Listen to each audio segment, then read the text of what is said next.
And even though a heel Lex Luger is the world champion here, the Dangerous Alliance is undeniably the number one faction in the company. There's just no doubt about it. And while WCW moves Sting into the position of challenger for Luger's world title, Dusty's depending on the Dangerous Alliance to work with younger talent. And that included not only his son, Buddy, but you remember this guy, Marcus Alexander Bagwell. This is when he would come on the scene. And in our third clip of the week, we're going to see what happened when Paul Lee confronted the Rookie of the Year. You remember, that's all they wrapped around his name at the time. Rookie of the Year, Marcus Alexander Bagwell. And we're going to take a look at it, our third clip of the week. This is from December 28th, 1991. Here we go. Fans in Marietta, Georgia, all your alumni at Sprayberry High, very proud of you, and looks like it's really coming together for you. Jim, I can't tell you how excited I am to be here. The WCW's giving me my chance, and I'm finally showing myself. I got 2 wins under my belt now. I'm real excited to be here.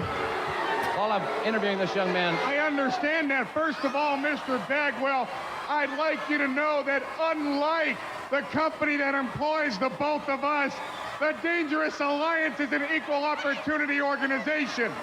Now, as you know, the world's greatest athlete is Stunning Steve Austin. He is the world's television champion. And on behalf of Mr. Austin, I'd like to give you, sir, the opportunity of a lifetime next week right here on television. Because you are a great competitor, Stunning Steve Austin would like to give you a shot at the World Television Heavyweight Championship. what an opportunity there, Marcus. Hey, it sounds great, Mr. Dangerous. I really appreciate you offering it to me. I got to say, no, I'm not physically ready. Steve Austin's a great wrestler, and I'm not ready for that ability yet.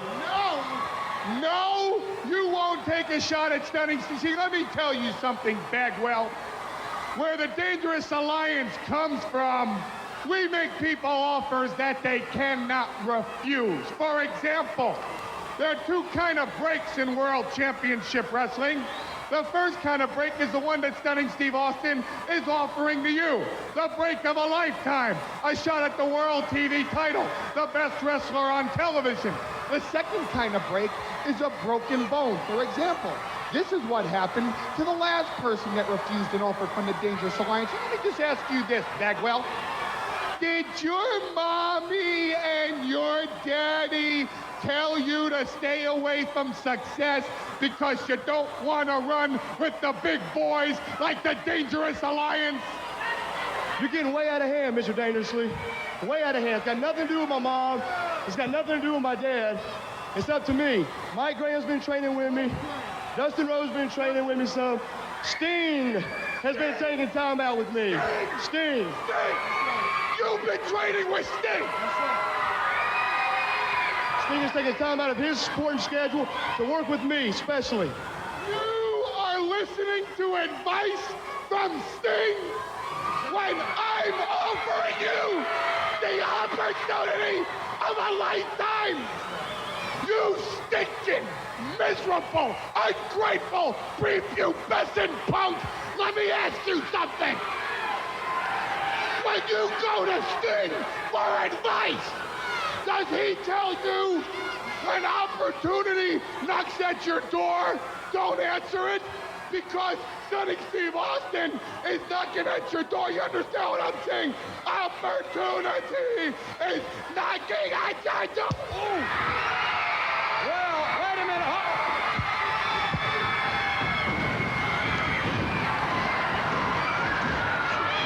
Dangerous Alliance attacking this kid.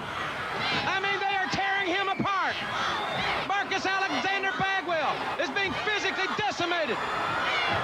This whole place is shaking. They're hammering this kid, breaking him apart. Oh! Pick him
My God, Arn, that was so good.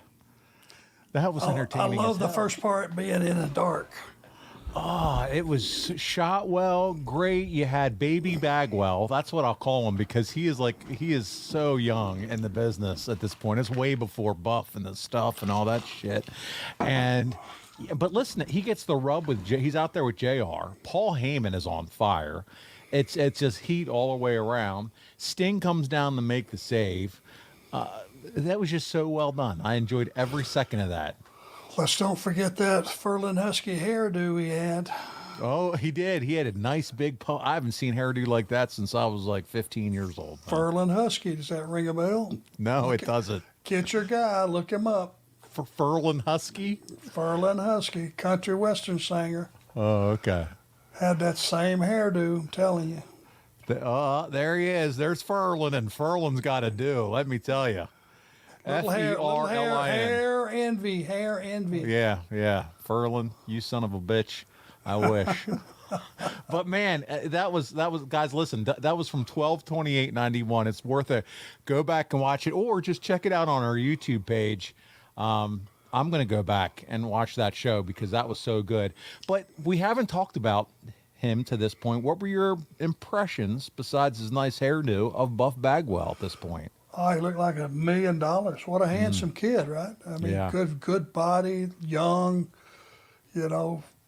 really, really handsome guy. And you know what? He had some babyface skills. He, great drop kicks and all that stuff of its era. He looked like $1 million and could perform. He looked great and had the part, but man, I want to get back to the beatdown because you guys are dressed in tuxedos. This feels Horseman-esque, this gang warfare beatdown, wouldn't you say? Yeah, I wonder what else was going on that night that we had on the tuxes for.